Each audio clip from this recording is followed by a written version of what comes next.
Leo. Ngayong araw, ang mga bituin ay nagbibigay ng mensahe na dapat mong samantalahin ang magandang aura na dala mo, lalo na sa pakikipag-usap.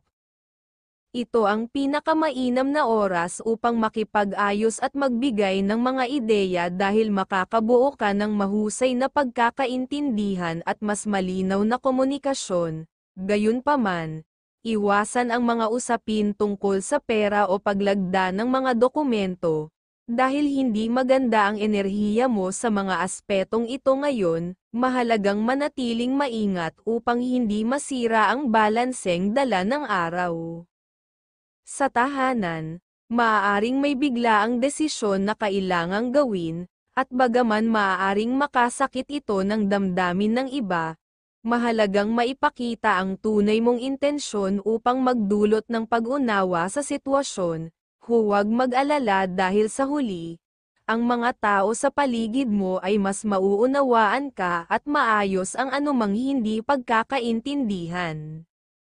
Sa usaping pera, hindi inirerekomenda na magpautang o humawak ng malaking pera ngayon. Ang mga bituin ay nagpapahiwatig na ang mga desisyon patungkol sa pera ay maaaring magdulot ng sigalot o hindi inaasahang pagkawala ng swerte, kaya't makabubuting maghinay-hinay sa araw na ito.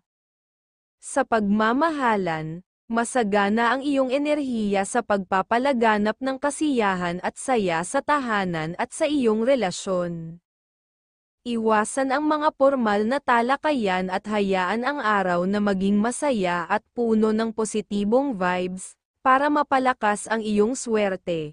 Isama sa iyong araw ang mga kulay na color pink at color red, dahil ito ang magdadala ng positibong enerhiya.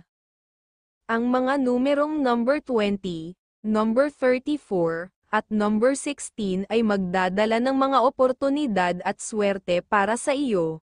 Huwag kalimutan, ang Taurus ang iyong kaibigang zodiac sign, na nagbibigay ng gabay mula sa mga bituin at magdadala ng inspirasyon sa iyong mga gawain.